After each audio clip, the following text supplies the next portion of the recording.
Location, quality, the best.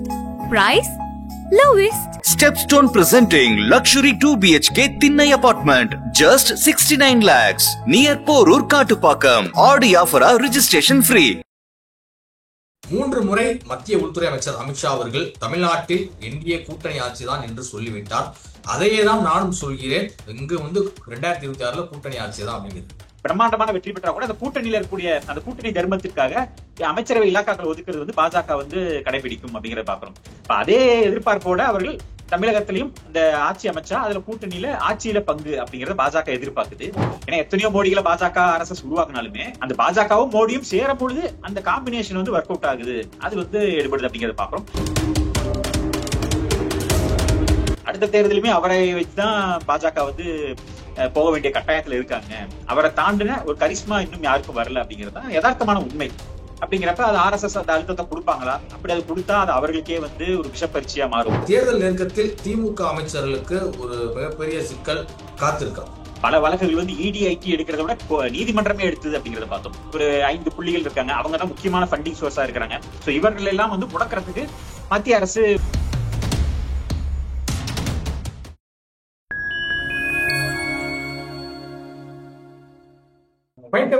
வணக்கம். நான் உங்கள் சைன். நம்ம சிறப்பு நிகழ்ச்சியில் நம்ம இணைந்திருக்கிறார் மதிப்பிற்குரிய அரசியல் விமர்சகர் டாக்டர் திரு ரஞ்சித் குமார் அவர்கள். வணக்கம் சார். வணக்கங்க. பாஜக மாநில முன்னாள் தலைவர் அண்ணாமலை அவர்கள் நேற்று செய்தியாளர் சந்திப்பில் பேசும்போது என்ன குறிப்பிட்டிருக்காரு அப்படின்னா, 3 முறை மத்திய உள்துறை அமைச்சர் அமித்ஷா அவர்கள் தமிழ்நாட்டில் என்டிஏ கூட்டணி ஆட்சி தான் என்று சொல்லிவிட்டார். அதையே தான் நானும் சொல்கிறேன். இங்கு 2026 கூட்டணி ஆட்சி தான் அப்படிங்கிறது. அதிமுகவினருக்கு மாற்று கருத்து இருந்தால் அமித்ஷாவிடமே போய் அவர்கள் முறையிடட்டும் அப்படிங்கிற ரீதியிலே குறிப்பிட்டிருக்காரு.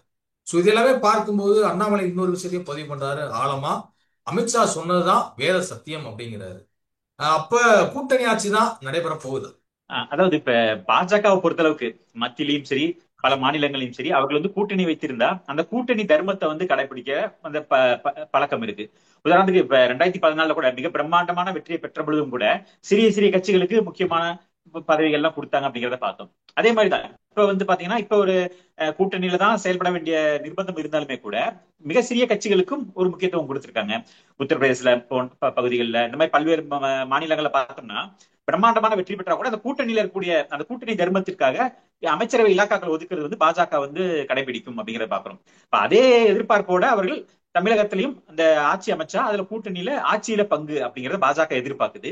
ஆனாலும் தமிழகத்தோட வழக்கமா தமிழகத்துல இது வரைக்கும் திமுக அதிமுக எத்தனை கூட்டணிகள் வச்சாலும் எத்தனையோ கட்சிகளை கூட்டணி சேர்த்தாலும் கூட்டணியில அவர்களுக்கு ஆட்சி அதிகாரத்துல பங்களிப்பு பெருசா கொடுக்கறது இல்ல, அமைச்சரவையில அதிகாரம் கொடுக்கறது இல்ல அப்படிங்கறத நம்ம பாக்குறோம். அது திமுகவா இருக்கட்டும் அதிமுகவா இருக்கட்டும் கூட்டணி தயவோட தான் ஆட்சிக்கு வராங்க பல நேரங்கள்ல, ஆனாலும் அது கொடுக்கறது இல்ல அப்படிங்கறத பாக்குறோம். சோ இது 2 கட்சிக்குமான ஒரு முரண்பாடா இருக்குது. அப்ப பாஜகவோட எதிர்பார்ப்புங்கிறது ஆட்சி அதிகாரத்துல பங்கு அப்படிங்கறத பாக்குறாங்க.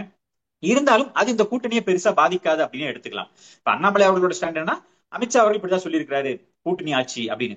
அந்த கூட்டணி ஆட்சி அப்படிங்கிறது கூட்டணியில தான் ஆட்சி செய்ய போறோம். ஆனா அந்த கூட்டாட்சி அமைச்சரவையில அதிகாரத்துல பங்களிப்பா இல்ல அந்த வெறுமனே தார்மீக ஆதரவா?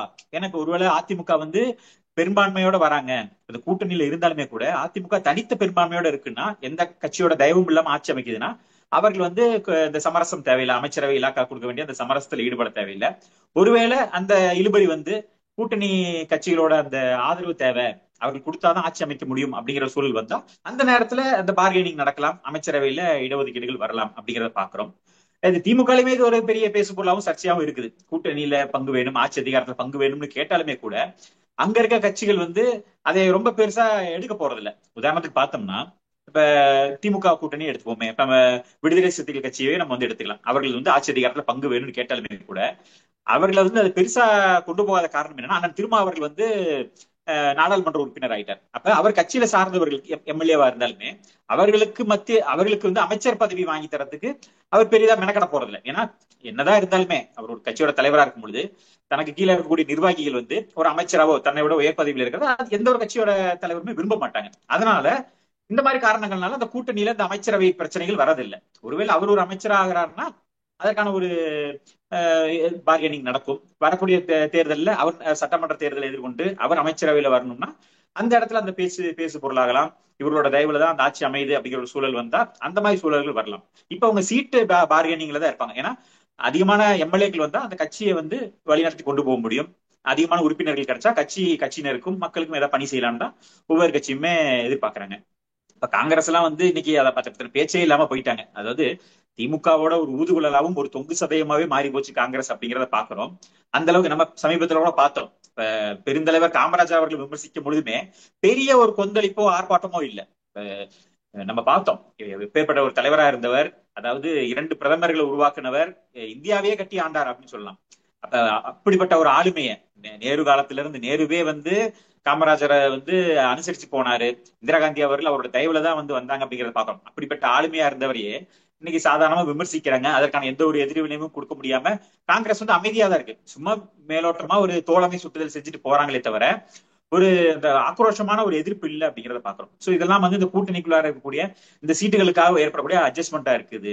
அப்ப இந்த திமுக கூட்டணியே இப்படிதான் இருக்குங்கிறப்ப அதிமுக இந்த மாதிரி சில சமரசங்கள், சில அட்ஜஸ்ட்மெண்ட் பண்ணிக்கிறாங்க அதிமுக பாஜக கூட்டணி அப்படிங்கறத பாக்குறோம். சோ இந்த முரண்பாடுகள் இருந்தாலுமே வரக்கூடிய தேர்தலில் எந்தெந்த கட்சி எவ்வளவு சீட் எடுக்க போகுது அப்படிங்கிறத பொறுத்துதான் இந்த பார்கெனிங். நம்ம சொன்ன மாதிரி அமைச்சரவையில் அதிகாரம் கிடைக்குமா, அது அதிமுக கொடுக்குமா அப்படிங்கறதெல்லாம் நம்ம பொறுத்து இருந்து பார்க்க வேண்டியது இருக்கு. ஜார்க்கண்ட் மாநில பாஜக எம்பி நிஷிகாந்த் துபே அவர்கள் தற்போது ஒரு பேட்டி ஒரு சேனலுக்கு வந்து கொடுத்திருக்காரு ஆங்கில ஊடகம். என்ன அப்படின்னா, மோடி இல்லாமல் பாஜக இல்லை அப்படிங்கிற இதுல வந்து குறிப்பிட்டிருக்காரு. மோடியில் மட்டும் இல்லைன்னா 150 தொகுதிகள் கூட பாஜகவால் வெற்றி பெற்றிருக்க முடியாது அப்படிங்கிறது இதுல குறிப்பிட்டிருக்காரு. சோ இதை நம்ம பார்க்கும்போது சமீபத்தில் RSS தலைவர் மோகன் பகவத் அவர்கள் பேசிய பேச்சுக்கு ஒரு பதிலடி கொடுக்கும் விதமாகத்தான் நிஷிகாந்த் துபே அவர்களுடைய இந்த பதில் அமைந்திருக்குதுன்னு எடுத்துக்கலாம். இல்ல, அதாவது எப்படின்னா, இப்ப நம்ம நிஷிகாந்த் துபே அவர்கள் வந்து மோடியோட தீவிரமான ஒரு ஆதரவாளர் அப்படிங்கறத பாக்குறோம். அப்ப அந்த தலைவருக்கு ஆதரவான குரல் கொடுக்கணும் அப்படிங்கிற அடிப்படையில் அவர் வந்து தன்னோட கருத்தை தெரிவிச்சிருக்கிறார். இப்ப அதுல வந்து கிட்டத்தட்ட ஒரு விதத்துல அது ஒரு நியாயமும் கூட அப்படிங்கறத பாக்கலாம். ஏன்னா பாஜக 1980 இருந்து வீரியமா செயல்பட்டு வந்தாலுமே கூட, மூத்த தலைவர்கள் எவ்வளவு பேர் செயல்பட்டாலுமே மோடி அப்படிங்கிற அந்த பேர் வந்து ஒரு மிகப்பெரிய ஒரு அட்ராக்டிவ் பவரா இருந்திருக்குது, இளைஞர்களை ஈர்த்திருக்குது. ஏன்னா ஒரு கடைக்கோடியில இருந்து வந்தார் அப்படிங்கிறப்ப அது ஒரு ஈர்ப்பை கொடுத்தது. ஒரு சாமானியன், ஒரு சாதாரண ஒரு நிலையில இருந்த ஒருத்தர் வந்து உயர் பதவிக்கு வராரு அப்படிங்கிறப்ப அதாவது இந்த பாரத நாட்டில் இருக்கக்கூடிய அதிகமான ஒரு சாமானிய மக்கள் தன்னோட பிரதிநிதி ஒருத்தர் வந்திருக்கார் அப்படிங்கிற அந்த எதிர்பார்ப்போட தான் பார்த்தாங்க.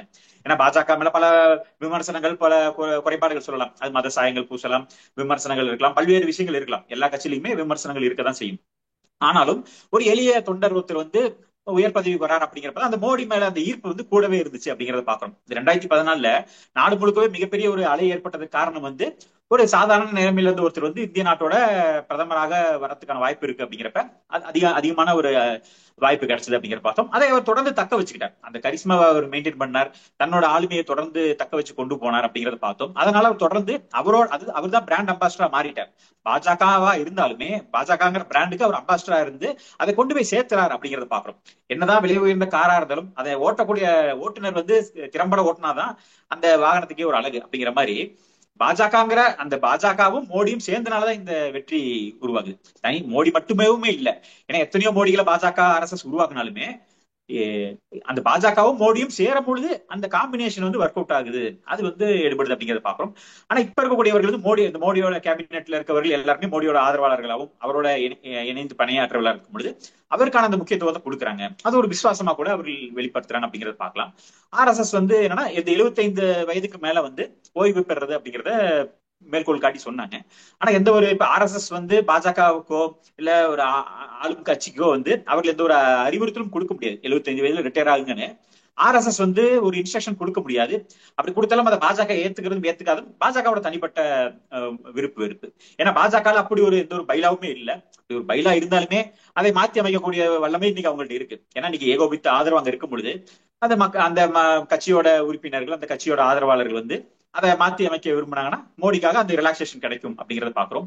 சோ அதாவது ரூல்ஸ் அண்ட் ரெகுலேஷன்ஸ் அப்பப்ப காலத்துக்கு ஏத்த மாதிரி மாறக்கூடியதுதான். அப்படிங்கிறப்ப சில நேரங்களில் அதை தகர்க்க வேண்டிய சூழல் வருது அப்படின்னா நிச்சயமா தகர்க்கப்படும் அப்படிங்கறத பாக்கலாம். ஏன்னா மோடி அவர்களுக்கு வந்து நம்ம சொன்ன மாதிரி தான் இப்ப நம்ம இன்னைக்கு இருக்கக்கூடிய நிதர்சனம் என்னன்னா, மோடிங்கிற ஆளுமைக்கு தான் இன்னைக்கு ஒட்டுமொத்த தேசிய அளவுல வந்து ஒரு ஈர்ப்பு இருக்கே தவிர மற்ற தலைவர்கள் இருந்தாலுமே கூட அந்த அளவுக்கு அவர்களால அந்த ஈர்ப்போ எல்லாத்தையும் அந்த அரவணைக்கிற தன்மையோ இருக்கான்னு பார்த்தா குறைவாதான் இருக்கு. உதாரணத்துக்கு உத்தரப்பிரதேசல யோகி ஆதித்யநாத் இருக்காரு, மகாராஷ்டிரால தேவேந்திர பட்னாவிஸ் இருக்காரு, இது பல மாநிலங்கள்ல பல தலைவர்கள் இருக்காங்க.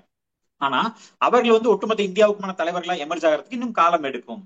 யோகி ஆதித்யநாத் உத்தரப்பிரதேச தாண்டி இன்னும் பல மாநிலங்கள் வந்து ஏத்துக்கிறதுக்கான ஒரு சூழல் வேணும். இந்த மாதிரி ஒவ்வொருத்தருமே அவங்க மாநிலத்தையே தக்க வச்சு அங்கிருந்து அடுத்த அவர்கள் வரதுக்கான இந்த சூழல்கள், கால சூழல்கள் வந்து எடுக்கும். அப்படிங்கிறனால இன்றைய தலைவரா மோடி அவர்கள் தான் இருக்கிறாரு. இன்னும் அடுத்த 5 ஆண்டுகளுக்கும் அவர் வந்து தொடர்ந்து இருக்க போறாரு. அடுத்த தேர்தலுமே அவரை வச்சுதான் பாஜக வந்து போக வேண்டிய கட்டாயத்துல இருக்காங்க. அவரை தாண்டின ஒரு கரிஸ்மா இன்னும் யாருக்கும் வரல அப்படிங்கிறது தான் யதார்த்தமான உண்மை. அப்படிங்கிறப்ப அது ஆர்எஸ்எஸ் அந்த அழுத்தத்தை கொடுப்பாங்களா? அப்படி அது கொடுத்தா அது அவர்களுக்கே வந்து ஒரு விஷப்பரிச்சையா மாறும். ஏன்னா பார்த்தோம் சமீபத்துல பல மாநிலங்கள்ல வந்து இந்த விஷப்பரிச்சையை பாஜக செஞ்சாங்க. புது முகங்களை கொடுத்தது, பழையவர்களை வந்து ஒதுக்குனது. கர்நாடகாவில மிகப்பெரிய பின்னடைவா போச்சு அப்படிங்கறத பாக்குறோம். அதுக்கப்புறம் தான் வந்து அந்த ஸ்ட்ராட்டஜியை மாத்தினாங்க. தமிழ்நாட்டுல வந்து கூட்டணி இல்லாம தனிச்சு போவோம்னு பார்த்தாங்க. அது வந்து ஒரு பின்னடைவா ஏற்பட்டுச்சு. உடனே வந்து ஒரு சமரசத்தோட ஈடுபட்டாங்க அப்படிங்கறத பார்த்தோம். அந்த சில சமரசங்கள் வெற்றி, இப்ப ஒரு தோல்வி ஏற்படுதுன்னா அந்த தோல்விக்கான காரணத்தை, அந்த படிப்பனையை கத்துக்கிட்டு அந்த சமரசத்தை செய்யும் பொழுதுதான் வெற்றி அடைய முடியும் அப்படிங்கிறத பாஜக நன்கு உணர்ந்திருக்கிறாங்க. அப்ப 75 வயதுல ரிட்டையர் ஆகியே தீரணும் அப்படிங்கிற அந்த கொள்கை பிடிப்பை கொண்டு போனா அது பின்னடைவை ஏற்படுத்தும்னா அந்த இடத்துல சமரசத்தை ஈடுபடும் பாஜக. ஆர்எஸ்எஸும் அதுக்கு ஒத்துழைப்பு கொடுக்கும் அப்படின்னு நம்பலாம். இப்ப 2029லயும் மோடி தலைமையில தான் வந்து தேர்தல் சந்திப்போம்னு தூபே வந்து சொல்லியிருக்காரு. நீங்களும் அதான் வந்து குறிப்பிடுறீங்க. அப்படி பார்க்கும்போது அவர் இன்னொரு கருத்தையும் வந்து சொல்றாரு, 20 ஆண்டுகளுக்கும் இன்னும் மோடி தான் தேவைப்படுகிறார் அப்படிங்கிறது இதுல. அப்ப பாஜக மோடிக்கு அடுத்து ஒரு ஆல்டர்னேட்டிவா வேற ஒரு தலைமை எதுவும் வச்சிருக்கா, இல்ல இன்னும் உருவாக்கல? இல்ல, அதாவது தலைமை அப்படிங்கிறது இப்ப நம்ம ஒரு கட்சி உருவாக்குறதுங்கிறத விட தேடி எடுக்கிறது தான் அப்படின்னு சொல்ல முடியும். ஒரு கட்சியால யாரையுமே உருவாக்கி எடுக்க முடியாது. தலைமை பண்பு இருக்கவர்களுக்கு. மோடி அமித்ஷாவுக்கு பிறகு யாரு அந்த தலைமை பொறுப்பை நிரப்புவாங்க அப்படின்னு நினைக்கிறேன் உங்கள் பார்வை? இல்ல, இப்ப பல்வேறு தலைவர்கள் இருக்காங்க. நம்ம சொன்ன மாதிரி தேவேந்திர பட்னாவிஸ் இருக்காரு, ஒரு இளம் தலைவரா இருக்காரு. மகாராஷ்டிராவை வந்து அவர் ஒரு அனுசரிச்சு போன பாலிடிக்ஸ் நம்ம பார்த்தோம். அதாவது துணை முதலமைச்சரா தன்னை வந்து பதவி இறக்கிக்கிட்டு, ஒரு முதலமைச்சரா இருந்தவர் அந்த பதவியை விட்டு கொடுத்து அங்க துணை முதலமைச்சரா இருந்து அந்த ஆட்சியை நிலைநாட்டி திரும்ப வந்து இன்னைக்கு முதலமைச்சரா தன்னை வந்து நிரூபிச்சிருக்கிறார். அப்ப அந்த விட்டு கொடுக்கும் மனோபாவம், சகிப்புத்தன்மை, பொறுமை, நிதானம் இதெல்லாம் இருக்கிறனால வருங்காலங்கள்ல அவர் வந்து ஒரு மிகப்பெரிய ஆளுமையா வரலாம்.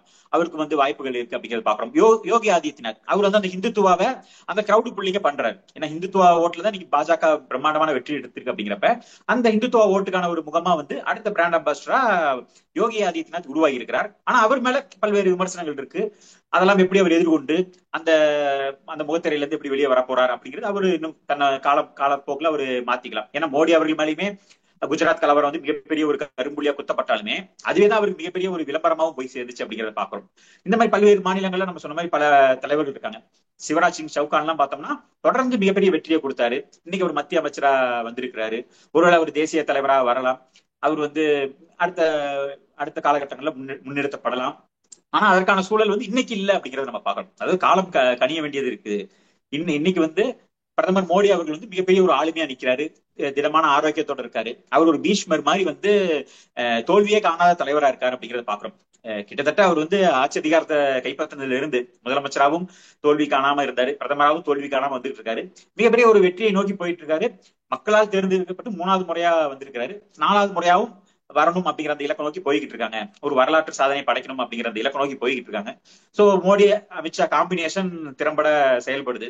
அமித்ஷா அவர்கள் வந்து நிழலா இருந்து மோடி அவர்களுக்கு ஒரு பக்கபலமா இருக்காரு. அந்த ஒரு விசுவாசமான அந்த கூட்டாளி கூட இருக்கும் பொழுது மோடிக்கு அந்த எந்த ஒரு பிரச்சனையும் இல்லாம உள்நாட்டு பிரச்சனைய, உள்ள இருக்கக்கூடிய அரசியல் பிரச்சனைகளை வந்து அமித்ஷா அவர்கள் திறம்பட கையாளுறாரு. அப்படிங்கிறப்ப மோடிக்கு எளிமையா இருக்குது அப்படிங்கிறத நம்ம பாக்குறோம். சோ இதே மாதிரி ஒரு காம்போ அமையணும். தலைவர்கள் உருவானாலுமே நம்ம பட்னாவிஸ் இருக்கலாம், யோகி ஆதித்யநாத் இருக்கலாம், இந்த மாதிரி ஹேமந்த பிஸ்வா சர்மா எல்லாம் கூட நல்லா கான்ட்ரவர்சியா பேசி நிறைய பாப்புலர் ஆகிறாரு அப்படிங்கறத நம்ம பாக்குறோம். சோ இந்த மாதிரி நபர்கள் வந்தாலுமே கூட இவர்களுக்கு அமித்ஷா போன்ற ஒரு திறம்பட வியூகம் போடக்கூடிய நபராகவும் திறம்பட விசுவாசமா இருக்கக்கூடியவர்களாகவும் ஒரு பக்கபலமான ஒரு ஆள் கிடைச்சா அந்த காம்பினேஷன் வெற்றி பெறும். இன்னைக்கு மோடி அமித்ஷா அந்த காம்பினேஷன் சக்சஸ் ஆயிட்டு இருக்கு. அது தொடரும் அப்படிங்கறத நம்ம எதிர்பார்க்கலாம். தேர்தல் நெருக்கத்தில் பல திமுக அமைச்சர்கள் வந்து இடி மற்றும் ஐடி ரெய்ட்ல எல்லாம் சிக்குவாங்க அப்படிங்கிறத குறிப்பிட்டிருந்தாரு ஒரு சுற்றுப்பயண பிரச்சாரத்தின் போது எடப்பாடி பழனிசாமி அவர்கள். சோ இதை பார்க்கும்போது தேர்தல் நெருக்கத்தில் திமுக அமைச்சர்களுக்கு ஒரு மிகப்பெரிய சிக்கல் காத்திருக்கா? வாய்ப்புகள் அதிகமாவே இருக்குது. ஏன்னா தொடர்ந்து வந்து எல்லா அமைச்சர்கள் மேலுமே ஊழல் குற்றச்சாட்டு வந்து நிரம்ப இருக்கு அப்படிங்கறத பார்த்தோம். பல வழக்குகள் வந்து இடி ஐடி எடுக்கிறத விட நீதிமன்றமே எடுத்தது அப்படிங்கறத பார்த்தோம். குறிப்பா ஆனந்த் வெங்கடேஷ் அவர்கள் வந்து முக்கியமான அமைச்சர்கள் மேல கூடிய வழக்கு அவரே சுமோட்டோவா எடுத்து விசாரிச்சார். விடுவிக்கப்பட்ட வழக்கெல்லாம் எடுத்து மீண்டும் விசாரணைக்கு கொண்டு வந்தார் அப்படிங்கறத பாக்குறோம். இப்ப சமீபத்துல கூட இந்த மாதம் கூட வந்து ஒரு முக்கியமான அமைச்சர் நம்ம சுகாதாரத்துறை அமைச்சர் அவர் மேல வந்து ஒரு வழக்கு வந்து நீதிமன்ற விசாரணைக்கு எடுத்திருக்குது. அப்புறம் எம்பிஆர் கூடிய அண்ணன் ராசா அவர்கள் மேல ஒரு வழக்கு, அந்த வழக்கை வந்து விசாரணைக்கு எடுத்திருக்கிறாங்க. சோ இந்த மாதிரி பல்வேறு விஷயங்கள் இருக்குது. அப்ப அதாவது அரசியல் ரீதியான ஒரு அழுத்தம் இருந்தாலுமே கூட சட்ட ரீதியாகவும் துறை ரீதியாகவும் நீதிமன்றங்களுமே வந்து அமைச்சர்கள் மேல கூடிய வழக்குகளை வந்து கவனம் கொடுக்குறாங்க அப்படிங்கிறத பாக்குறோம். அதே நேரத்தில் நம்ம சொன்ன மாதிரி நீதிமன்றமே இதுல கவனம் கொடுக்குறாங்க, வழக்கு எடுத்து விசாரிக்கணும், சூமோட்டோவா உள்ள வராங்க அப்படிங்கிறப்ப அப்ப அரசியல் கட்சி, அதுவும் நேரடி எதிரா சித்தாந்த முரண் கொண்ட மத்தியில் ஒரு ஆளும் கட்சியா இருக்கு. அந்த ஆளும் கட்சிக்கு ஒரு நெருக்கடியாகவும் ஒரு நெருடலாகவும் இருக்கக்கூடிய ஒரு மாநில கட்சியை நிச்சயமா பின்ன ஒரு அழுத்தம் கொடுக்க வாய்ப்புகள் இருக்கு.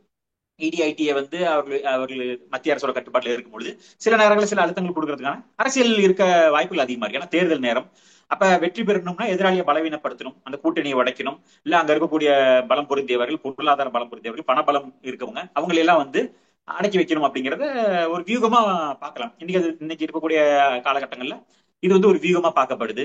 அப்ப அதனால பல நெருக்கடிகளுக்கு அமைச்சர்கள் ஆளாகலாம். ஏன்னா குறிப்பா திமுக பாத்தீங்கன்னா அந்தந்த மண்டலங்கள்ல அமைச்சர்கள் பொறுப்பு கொடுத்துட்டாங்க. கொங்கு மண்டலமா அண்ணன் செந்தில் பாலாஜி அவர்கள் பொறுப்பு, தென் மாவட்டங்கள்ல ஒவ்வொரு பகுதிக்கும் அண்ணன் KKS சார் அவர்கள், அண்ணன் தங்கம் தென்னரசு அவர்கள் ஒவ்வொருத்தருக்கும் ஒவ்வொரு தொகுதிகளை பிரிச்சு கொடுத்துட்டாங்க. ஆளு ஒரு 10 தொகுதி 20 தொகுதி பிரிச்சு கொடுத்தாங்க. டெல்டாவெல்லாம் வந்து டிஆர்பி அவர்களோட டிஆர்பி ராஜாக்கு கொடுத்துட்டாங்க. இந்த மாதிரி ஒவ்வொரு பகுதியும் பிரிச்சு கொடுத்துருக்காங்க. நேரு அவர்களுக்கு வந்து நேரு அவர்களுக்கும் முக்கியமான ஒட்டுமொத்த இதையுமே வந்து ஒருங்கிணைக்கிற பொறுப்பு கொடுத்திருக்காங்க. எல்லாத்தையும் மேற்பார்வை பார்க்கறதுக்கான ஒரு இதை கொடுத்திருக்காங்க. சோ இந்த மாதிரி முக்கியமான எல்லாருமே வந்து ஏவா இவர்கள் தான் வந்து இந்த முக்கியமான ஒரு 5 புள்ளிகள் இருக்காங்க. அவங்க தான் முக்கியமான ஃபண்டிங் சோர்ஸா இருக்கிறாங்க. சோ இவர்கள் எல்லாம் வந்து முடக்கிறதுக்கு மத்திய அரசு முயற்சி செய்யலாம். ஏன்னா இப்ப மத்திய ஆட்சி இருக்காங்க, மாநில தேர்தலை வந்து தங்களோட இதுல கொண்டு வரதுக்காக வாய்ப்புகள் அதிகமா இருக்குன்னு நம்ம எதிர்பார்க்கலாம். இதுவரை உங்க பல்வேறு கருத்துக்களை கொடுப்பது நன்றி. நன்றி.